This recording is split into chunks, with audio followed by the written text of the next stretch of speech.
Hi, this is Sienna Duval from Super Crazy Pro Wrestling, and you're listening to Three Count Podcast.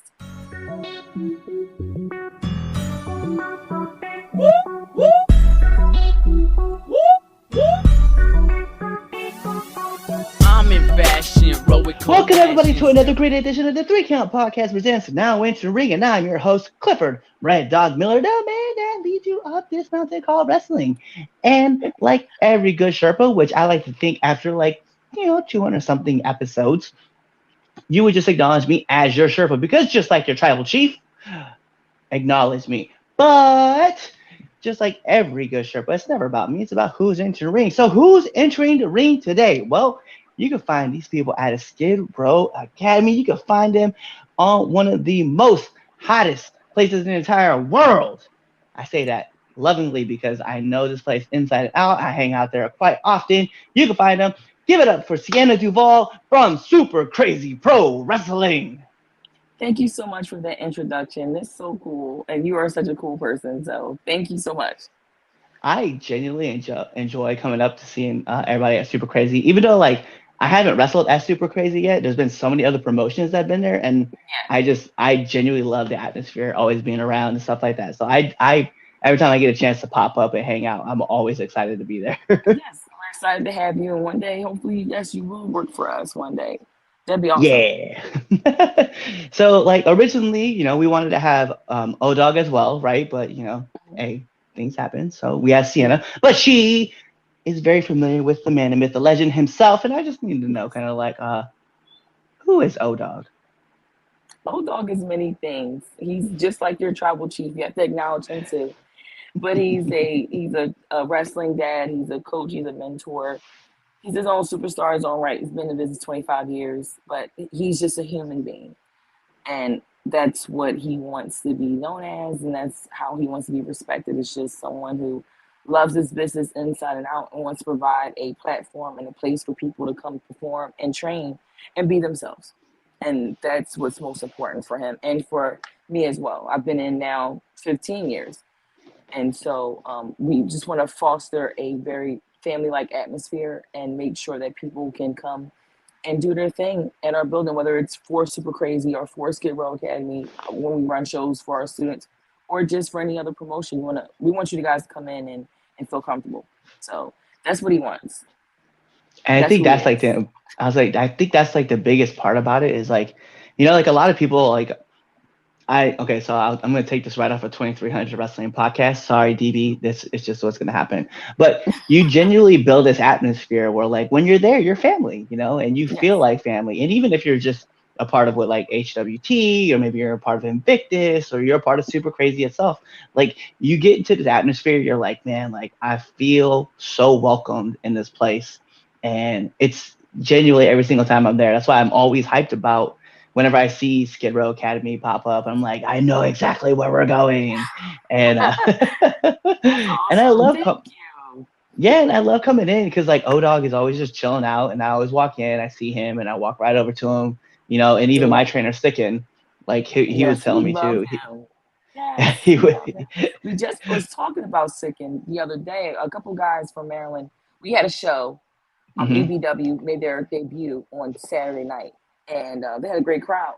A lot of the talent was from Maryland, the Maryland-Baltimore area, and we're like, dang, we're Sickin that, because we've worked with him many times in the past, and we shared a lot of locker rooms with him. So shout out to Sickin. Hopefully we can see him soon, but everybody loves Sickin. So definitely, if you're down in the Baltimore area and you have some time to go train, definitely go down there and train with him. It's one of the best. Yeah, I definitely enjoy working with Sickin. I mean, he's one of those dudes. He's well connected, but he's also well respected among the people who do get to know him, and a lot of people vouch for him. And that's what the craziest part is that he's, I don't know, he is what he says he is. He's a little kingpin. He knows everybody somehow. Yes, he does. It's funny because this. Great. Yeah, 100%. And one thing that I love about him too is that I'll ask him hey, because when the show first was getting started, we really didn't have that many connections. So we really utilized our connection with Sickin, and I say that as Chaz and I, we really utilized him a lot. to be able to get like certain guests or certain people on the show. And then once things kind of started networking on our own, we kind of like we still go back to him and be like, hey man, we know this guy. Can you just like slide it in their DM and let them know that we're like hitting them up on the side too, and we're going to bring them on our podcast. Right, And and it works he's out. always willing to help. Yeah. um. Awesome.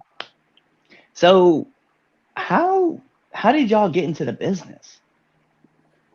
Darren, I believe that though he's one of those people that he stumbles upon things out of nowhere and then he makes it into something. And I believe he stumbled upon training out in Kensington area of Philadelphia, and then he went on to train with New Jack, rest in peace, and a couple of great guys coming in around 94, 95, something like that. Mm, So damn, so my bad, I'm sorry, let me update that. 28 years, 28 mm, years he's been in the business. Wow. So yeah, so for me, I started out in ACPW when they were also in Kensington, on Kensington and Norris. It was a small warehouse, and I trained under Tyreno and all those guys who are still with ACPW to this day. And shout out to those guys over there. And we met at Doc Diamonds. I left ACPW, went over to Doc Diamonds in Pensacola. At that point, Darren had stopped wrestling for a little bit, and he was looking to come back, and that's how we met. And then we became partners in Triple WA, became the heavyweight and world women's champion up there. And then we left Triple WA in 2018 and decided to open up our own business. So we bought a ring. It was sitting in our house for about 7 months because we didn't have a place to put it. And we had our first show in Pottstown area. And then we moved from Pottstown to Philly, which was Holmesburg. And then we went to South Philly, and then the pandemic hit. And during the mm. pandemic, we moved to Jersey, where we are now. And we've been there 2 years. So now we're coming up on our 5th anniversary. So when you talk to Dog again, hopefully you have a part 2. We can be more detailed, because I don't want to be incorrect in his journey. But he's been through a lot and seen a lot, and that's why he's the way he is now, and able to bring in his own experiences and honing in with our students now. But yeah, we've been partners for 10 years now, whether it has been personally or in wrestling. And now we have this incredible company that we're trying to build and grow, and launch the next set of superstars. So that's kind of like a little cliff note story for us and for him. They said a word, cliff notes. Yeah, cliff right here. Uh, Yes. one thing I definitely enjoy is it is that you guys put out a lot of quality talent and people that come out, and I love working with like, I've had Primal Fear on the show before. We've had full on conversations outside of it, and it's Mhm. just fun because like these guys like they keep coming in, train and help push the envelopes. Everybody is just so much fun to talk with, and it's a joy. So it's definitely a testament to you guys to be able to build these talent and then have them learn from you guys, and then also still have respect for the game and be able to be like, hey, this is how we give love back, and we want to make sure that the respect that you're giving is a reflection of us. So we're going to show you Yes. guys like how to do it and teach it.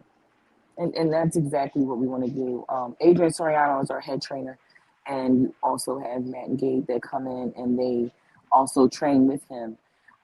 They have transformed our school. We've had 3 great trainers prior to them, but when they came in, I guess the bar was raised, and you can tell. Um, Adrian just loves what he does. He loves his business. He moved his home situation from South Jersey to, well, South Jersey, all the way up here, in the Deptford area, to make sure that he gave his 110% to the school and to his craft. And with that is a great respect and responsibility. And we want to make sure that he knows that we love him, that we love Primal Fear, the 3 of them as well, and that we respect what they've done in this business and how hard they work for us, and we want to work hard for them. But in turn, while we're doing that, we're giving off that respect and that hard work and that responsibility to the people that come around us. And it's like everyone gravitates to that, and then they take it up another bar. And then everybody keeps raising bars, and it just keeps going higher and higher and higher. and that's what we expect. And it's great because everyone else expects the same thing. So we're all on the same level. We're all wanting one goal, and that's to put out great quality professional wrestling and professional wrestling training. And that's what we want to do, and we want to spread love and let people know that the business is dead. You know, at one point WWE was the biggest company and the only company. Now you have MLW and you have ICW and H2O and AEW and um, you have a lot of other places to go. But the heart of this business is the independents or the smaller companies like ourselves, or you know a PPW in Pennsylvania, and all those companies in between in the tri-state area and even out in the West Coast, like Invictus and all the other companies. That's where the heart of this business is, and all the people you see on TV came from those small grassroots companies. So we want to be able to be in the forefront of carrying on a tradition that we don't think deserves to die. At one point, I think people thought that independent wrestling was going to go away because of WWE snatching everybody off the indies. And it felt that way for a while. And then we had a new bunch of kids that came in and said, hey, no, we love this business and we want to keep it going. And so that's what Skid Row Academy is. We are an open door to those people who want to get in this business and want to continue to make it great. And hey, we're all for it. Come on down, come see us. Or if you have a school that's closer to you, whether you live in Pennsylvania or Maryland, go to those schools and go down there and patronize that center or that building, or if they're renting out a DFW, go down there and spend your money, but on a good cause.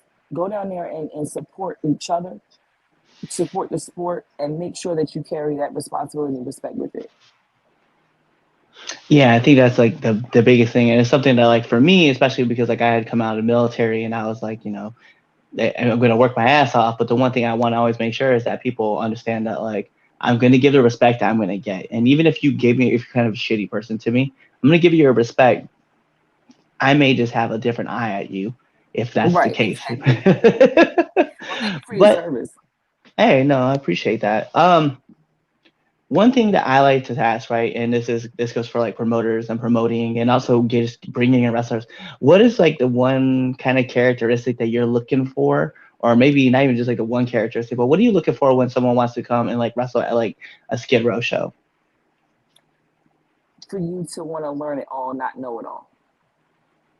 You know, I think that people come into different companies and they want to put their best foot forward and kind of put on a front.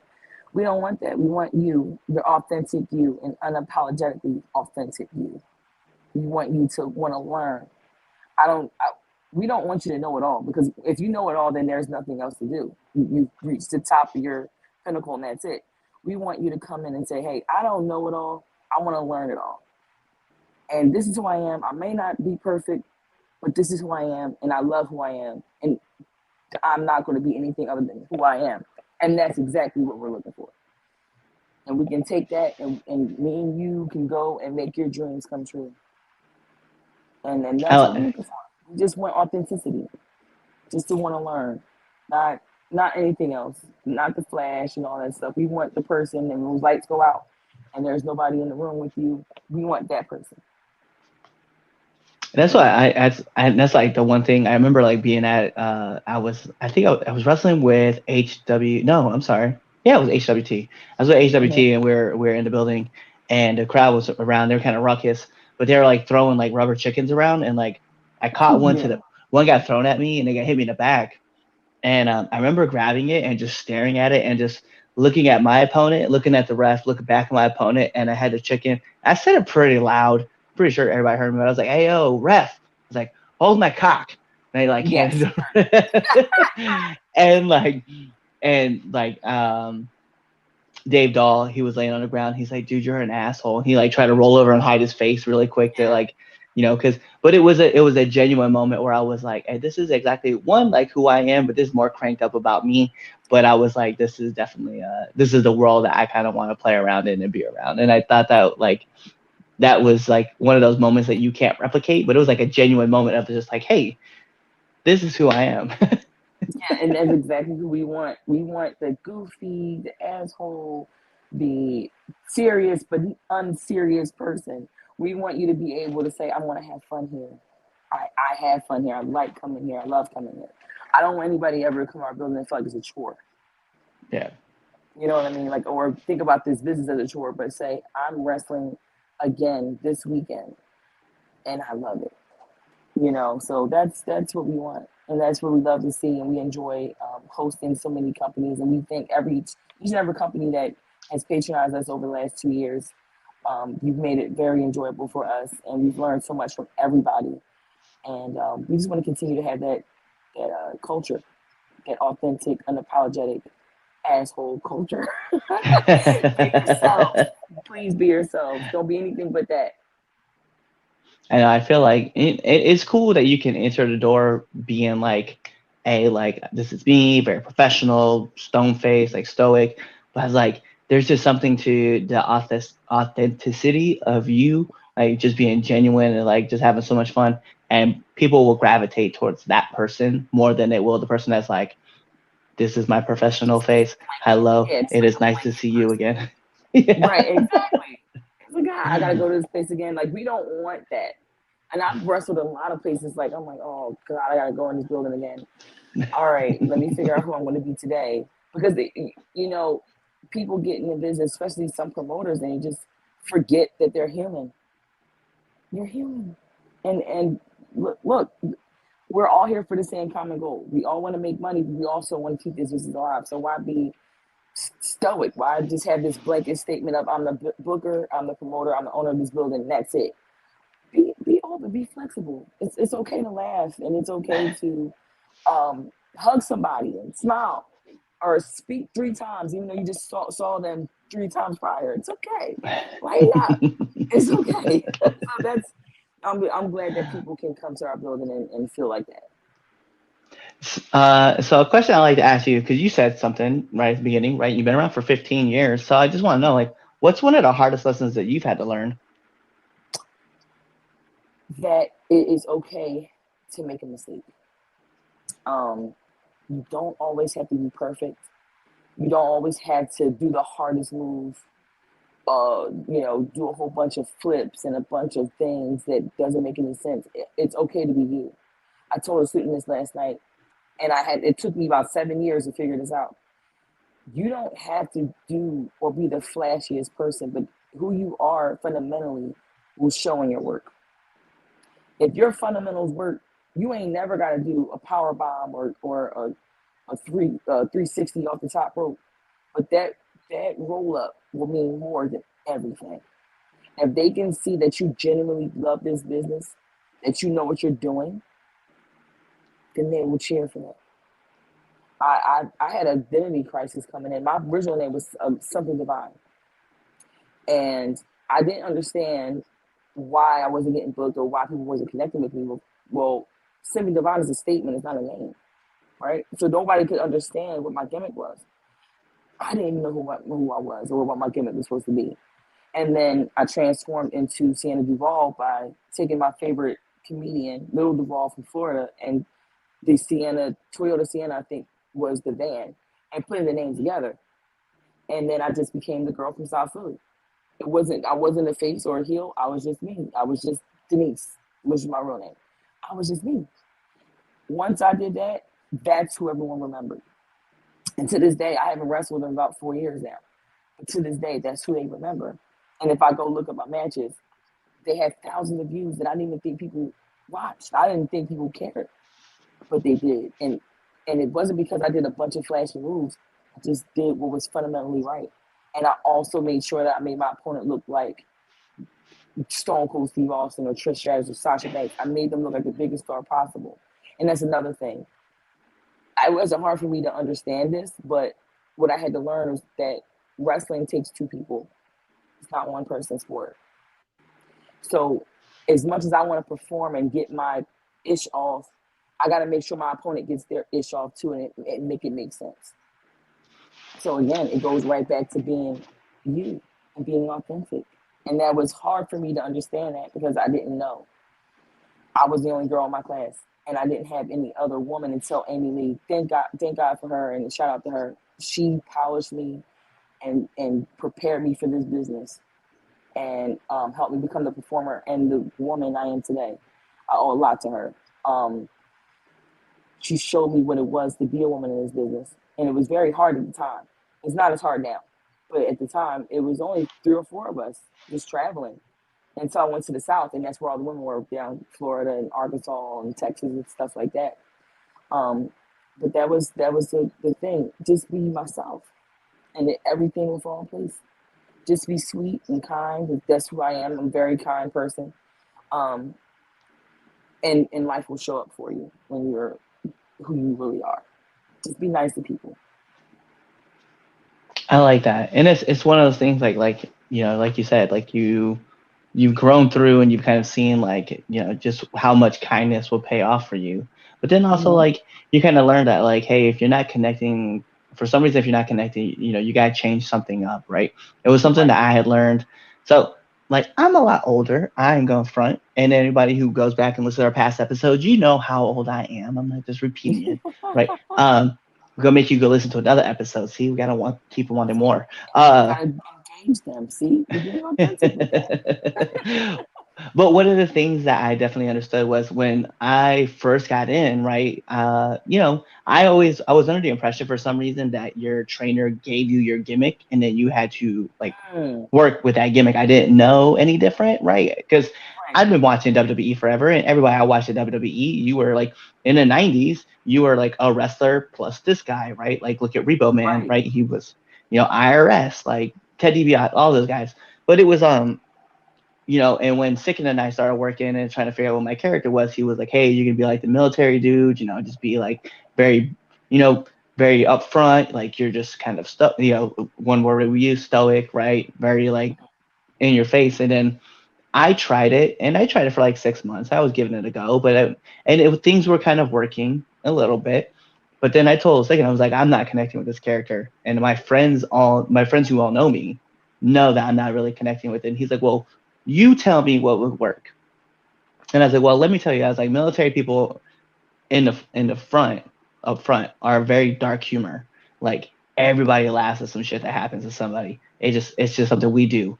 And he was just like, okay, well, spit me a promo on how you would do it. And so when I did, and I opened up, and I was just a lot more comedic about it, he was like, all right, we're gonna run with this. That's how we're gonna do it. Right. And then I had that genuine connection, but then I actually was able to connect with the audience a lot more.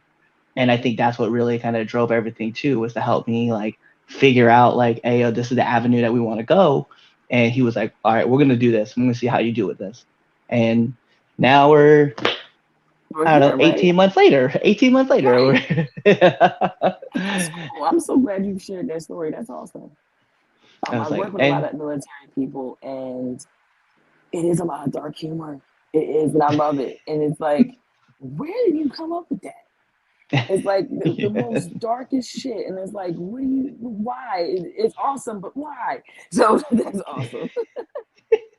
Yeah, it was I talk a lot about it with my friends, like my coworkers and stuff, and they all find it they find it funny too. They're like, man, like you laugh at some of the darkest things. It's like, I know it's weird, right? Someone's like Yeah. someone's like, this thing is like shut off in my mind that just tells me, and that's like the same thing with wrestling. Is like wrestling, you kind of have like the screws kind of loose. Like you got to have screws loose to be in this business, and I'm very much aware of that. And I'm like, whatever, we're gonna have a lot of fun doing what we're gonna do. Getting beat up, Yeah. like one of my favorite things to do. I think I've done it a couple times up at actually at Super Crazy. I'll lean out in the middle of the rope as like someone's choking me, and I'll ask a kid to like tag me in. I'm like, yo, tag in, man. He's choking me, and like it Out. gets a reaction every single time. And I was like, I love doing this thing because like then I get talked to afterwards by that kid. And like, I wanted to tag in, but that guy was beating you up. And I was like, he's probably gonna beat me up too. Yeah, we don't want you getting beat up, little baby. We don't want that. It's all good. So uh someone's getting into the business, right? And they're really just kind of walking in the door. What kind of advice do you give that person to kind of like help them with their journey? Be have an open mind. My trainer, Southern Enforcer, um, he told me no one's normal in this business. You're not a normal person when you join this business. So um, when you come into our doors, we want you to just watch. We're not going to physically get you in the ring. We're not going to yell at you. We're not going to shove a contract in your face or anything like that. We just want you to come in and see the atmosphere and see if it works for you. And I want people to come in and look at the training and think about their own personal lives and make sure that it works. Because professional wrestling takes up about 80% of your life. Even though you may just be training once a week, and let's say you've trained and you wrestle once a month. The other 29 days or 30 days, all you are consuming yourself with is professional wrestling, whether you're thinking about it, watching it, listening to it, reading about it. Have an open mind, but make sure that you can handle it, that you can take that time that you're putting into professional wrestling and incorporate that with your real life. We want people to understand that you're not going to make a gang of money. 1 out of every 20 wrestlers get that contract, or maybe 2 out of the 10 wrestlers that you know may get on a Dark or a Revolution down in AEW. Understand that you're doing this because you love it, not because you're trying to get paid. Because it's not really lucrative, but it's lucrative in love, if that makes sense. It's because you love this business. So have an open mind, but make sure that you can handle it with your family and your work. Don't go in there just you know, just tunnel vision and not thinking about the whole 360 picture. So make sure that you can handle it physically, mentally, and spiritually before you dedicate yourself to the business. That's what I would tell someone. I like that's great advice. I kind of wish sometimes like somebody would have told me that like right before I got in, because like when I got in, I was like, I'm running all gung ho, not thinking about everything, and it took me a little bit, but I finally decided. I was like, you know what, 1 week, 1 weekend out of a month, like I'm just not doing anything. I'm just Right. sitting at home with the fam and enjoying a Saturday with them or a Friday night with them or a Sunday with them. Not doing anything. I'm just gonna just download and just hang out and just not care. Yeah, you got to definitely disconnect. I mean, this business, while it is a great business, it can be very mentally taxing. And it will mess up with your mental because, of course, politics and everything, you may see someone else who you know didn't work as hard as you, but they're getting these opportunities. You're trying to figure out, well, why did I get this opportunity? You beat yourself up. Meanwhile, back at the ranch, your family is grabbing all of that anger and all of that misdirected attention from you. And now, or your job, you're not focused at your job, and now things start falling apart, and now everything around you is falling apart. We don't want people to go through that. I've had many friends in this business who passed away from suicide because their focus was directly on the business and not themselves. And it's not the business' fault, of course, and it's not their fault either. It's the nature of the game because you want it so bad, you want something so bad, you're willing to give it all up just for that one 10-minute match or that one tryout or that one opportunity, right? Please just understand that who you are outside of the business is way more important than the business. But if you can fuse it together, then do that. But if you can't, that's okay too. It's not that you didn't fail. It's just something that's not for you. But still be a fan of the business though, and still support it by viewing and streaming or going to a live event, whether it's independence or a premium live event in WWE or AEW. But just please just disconnect and make that time for yourself and know who you are and find resources to help you love yourself and love your loved ones and convey that love out to someone else. Yes, very much so. It's something like I remind myself too, because like for a while, like I was getting so anxious that I was freaking out in locker rooms, and not like freaking out like I would be yelling at people, but I could feel myself with my nervous energy. So I had to Mm-hmm. find like those switches to like turn them Mm-hmm. off. And fortunately for me, somebody and everybody in every locker room knows that I carry these. I have all these gummy bears like all the time. Like they know that that's my Okay. thing. So they find me with gummy bears because it I don't know, for some reason it just takes my nerves out and I get calmed down. But one thing I also understood too, right, is that um this game is so it's mentally taxing, and you kind of brought that up. It's mentally taxing, and you have to be able to understand that there are going to be people out there who you can reach out to and talk to about like whatever it is that you're going through, and someone's going to help you out. So there's no reason to believe that this business that you're the first person dealing with whatever you're dealing Right. with in this that's massive. Because I know, like, you know, RIP to Daphne, right? You know, there Mm-hmm. was a lot of people in her live stream that was like reaching out and trying to call her and trying to get a hold of her, you know. And Yeah, sometimes it's sad. you get so focused that you're alone, that you're surrounded by a lot of people who are trying to help you. So just remember to just relax, take a step back, and hashtag tag someone in, because it's definitely important Yes. to just like have someone help you out. So it's something I write on my wrist tape. Now Mm-hmm. I've been doing it now for about a year now. Every show either have I got your six, which is the military version of, you know, mental health awareness, or hashtag tag me in, because I think both those is very important, that you need to have someone that you can confide in, whether they're in the business or outside of business. Doesn't matter, as long as you have that person that's in your corner to help you. So definitely make sure you do that. Yes. Yes, I love that. And we need to adopt that as well. I like that tag man. Okay.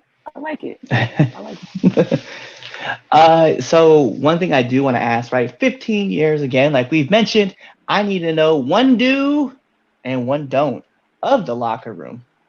Okay. The do respect your locker room. You know, mouth shut, eyes open. Okay. Make sure you speak to everyone and you say goodbye to everyone. If you had to leave early, let the promoter know. Don't just slide out. Don't have bad hygiene. I have wrestled some men and women, and I'm so mad at some of these women coming into these matches and don't want to do these tombstones. And I don't think you tombstone some water. And so I just need you to have good hygiene. Please have good hygiene. It is important. Please, I am not even joking. But um, do respect everyone. Don't hurt anyone. That's a do and don't for me.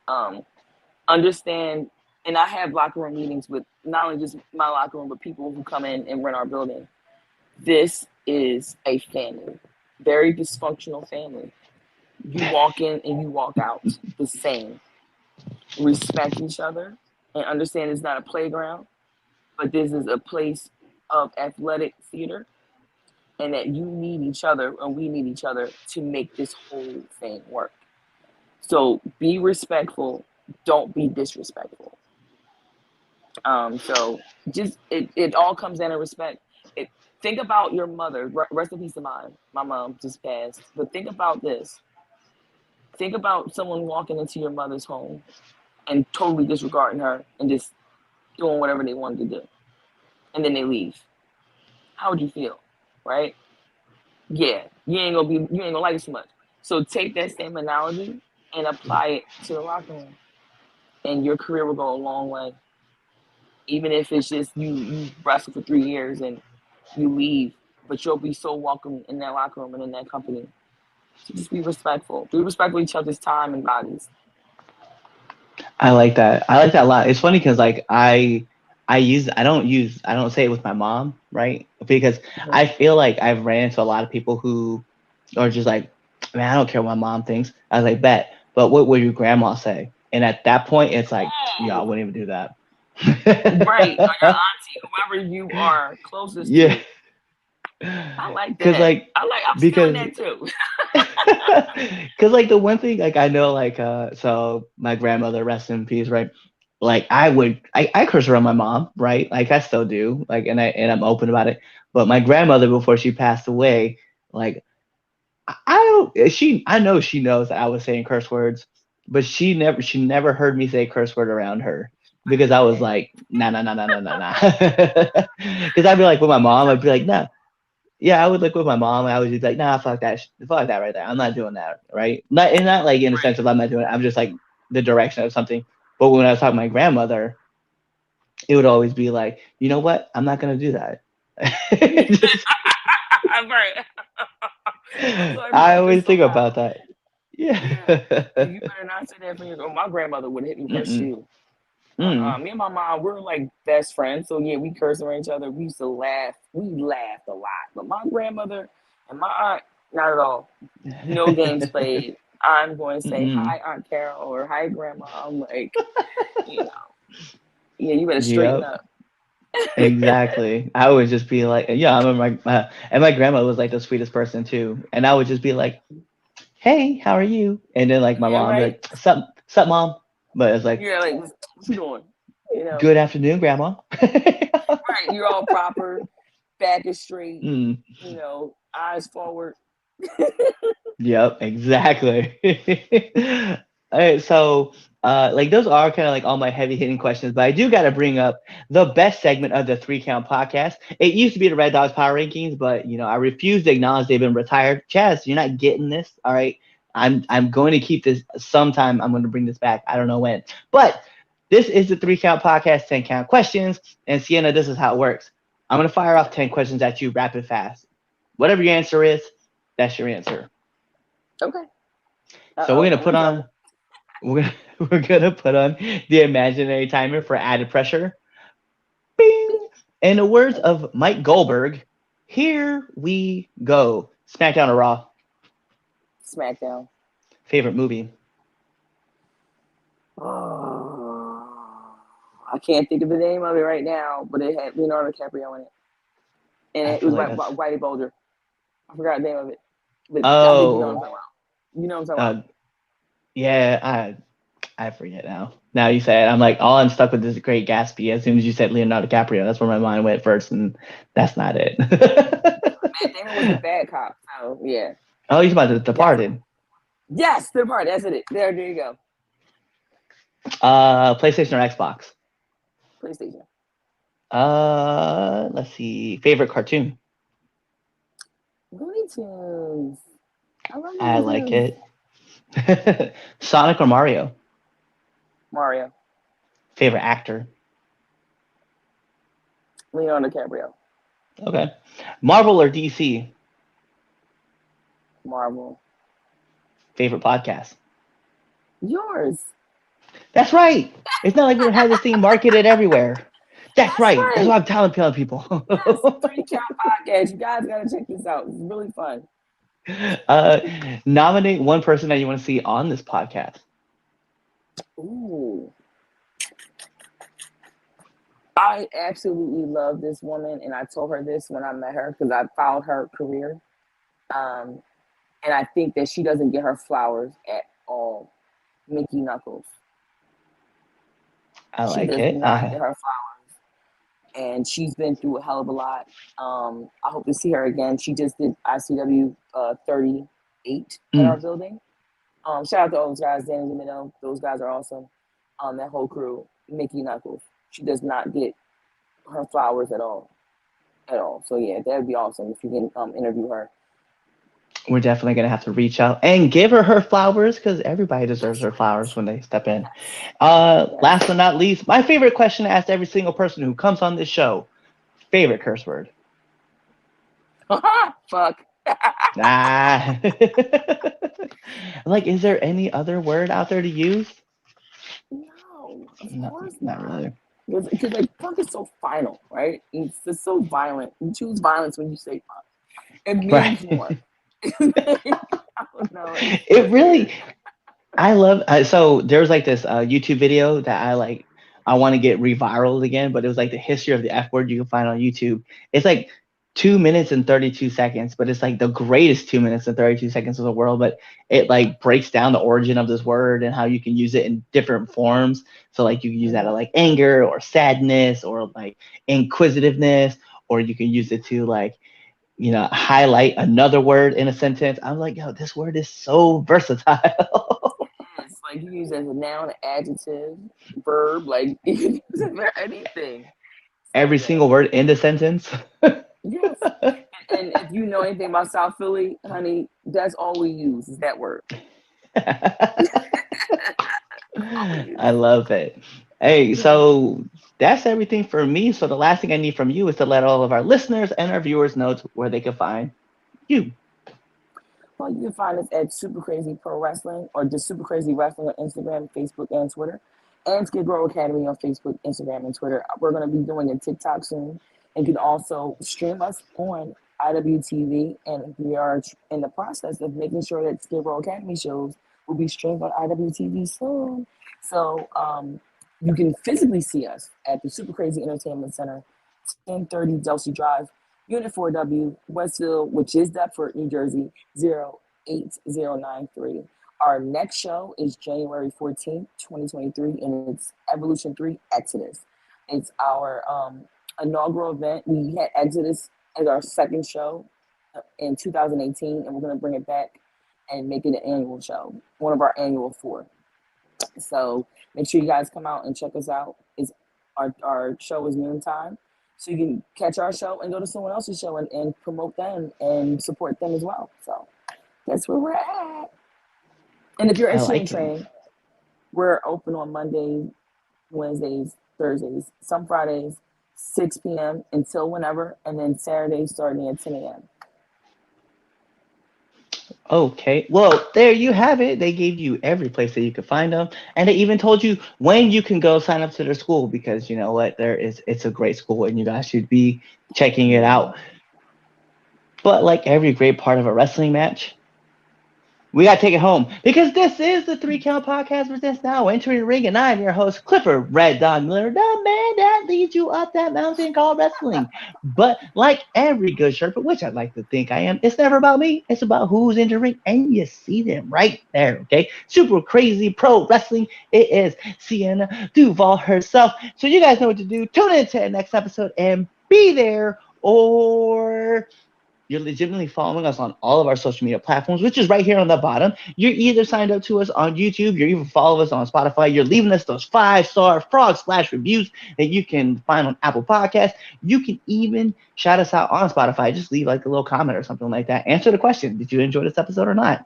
You know, if you did, cool. If you didn't, find another one you might like. Anyway, you're sharing this with your friends. You even go to prowrestlingtees.com/the 3 Count Podcast, which should be closing soon because we're going to be switching over to For Your Wear soon. So buy a t-shirt. Also, last but not least, yeah, you're, like I said, commenting, sharing with your friends, talking about it, or you're really just kind of waiting for this episode to end. You're waiting for the outro, and then you're choosing another episode to listen to. Peace. Bye. What's going on, 3 Count Nation? I'm Clifford Red Dog Miller with the catchphrase. But what I really want to do right now, go to twitter.com, right? Go over there, find us at the 3count_pod, give us a follow, give us a like, give us a comment. We want to talk to you guys. Go to IG at the 3 Count Pod, give us a like, give us a follow, leave us a comment. We want to interact with you. Go to youtube.com, give a subscribe, turn the bell on, turn the notifications, leave a comment. We want to talk to you. Go to anchor.fm/the 3 Count Podcast, and in there, you can leave us a message, and we will talk to you. Basically, what I'm trying to tell you is that we want to talk to you. We want to have fun with you guys, and we love listening to what you guys have to say. Also, one thing I need you to do for me, the 3 Count Podcast also has merchandise. Oh! At prowrestlingtees.com/the 3 Count Pod. Please go buy our t-shirts. We love you guys, and we hope you love us too. So show us some support, please.